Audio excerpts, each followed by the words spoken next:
fellow teachers, YouTubers, and other investors. Just going to do a video today on how to calculate your asset allocations. T-shirt of the day. Ooh, all right. I'm the head coach of the Texas Academic Decathlon. It is a 10-event series where they do a different theme every year. This year's theme is cancer. They're going to do math, science, social science, history, literature. They write an essay and speech, all based on the theme of cancer. And we're not going to think of anything cancerous in this video. We're going to think of very positively charged, not particles, but money with dividend investing and how to calculate it. This video actually goes to one of the videos that I saw, questions actually in a Facebook comment about how to properly calculate your dividends. So I want to make this really straightforward and easy for that viewer and for other teachers that are out there that are not quite sure how dividends really work. And we're going to really deep dive into it. All right, guys, to figure out how much money you will get in dividends, this is the only equation you really need to know. You take the number of shares that you own before the ex-dividend date, and then you multiply it by the cash dividend. That's it, guys. What I'm seeing a lot of viewers thinking is, let's say you have a company that was starting at $10 a share, and then it made, and let's say it gives a 5% dividend. So 1% of 10 would be 10 cents, 5% would be 50 cents. So let's say you get 50 cents every year for that dividend. Let's say the share price goes up to $20. A lot of people like this stock because of the 5% dividend. Many times it is not going to pay that 5% again. Okay, let's just put that out there. There's a good chance that if the share price went up this fast, the dividend yield probably went down. Okay. The key part to know is the share price.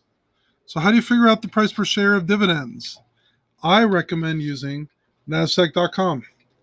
All you got to do is go to NASDAQ.com. You could save any of your stocks or ETFs on the tab here. It's going to tell you the ex-dividend date. That is the date where the day before you want to own that share ETF, because the companies are essentially saying, we're going to look at everybody that owns this and we're going to help them out. We're going to give them a little dividend for it. So if you own your ETFs or stocks before the ex-div date, they will give you a certain cash amount. It's as simple as that. So RYLD, one of the funds I own about 10% of my Roth IRA in it. It paid a cash amount of 25.05 cents as long as you held shares in that company before 8/21/19. Okay? The key numbers key dates are the ex-dividend date and the payment date.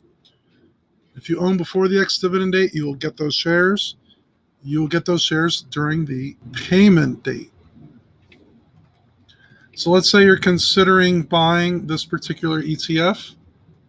It's really close to about $25. So let's say you're able to buy it at $25 a share.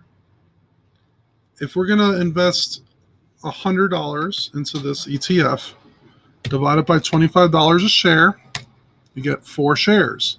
So you could buy 4 full shares of this ETF. If you bought it before the ex-div date of August 21st and August 20th, you would get 25 cents per share.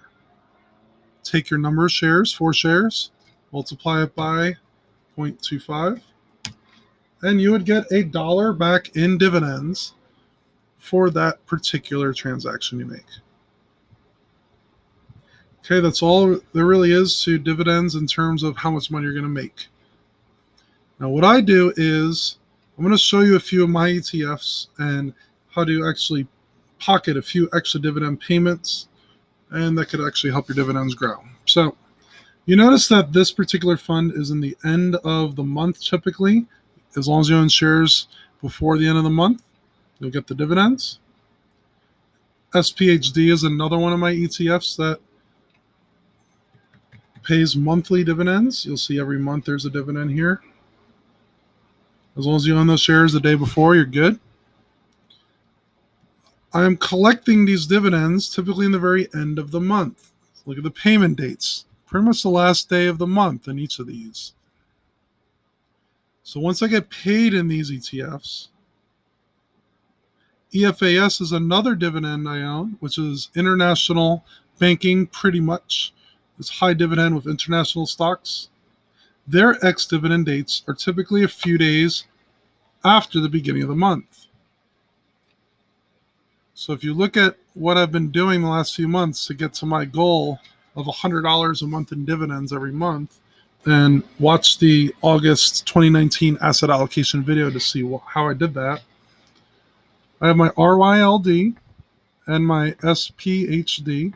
I did make previous videos on each one of these funds. If you look back at my monthly dividend ETF video, I take each of these funds. It's going to pay a dividend near the end of the month. I'm funneling these dividends into the EFAS that pays in the middle of the month.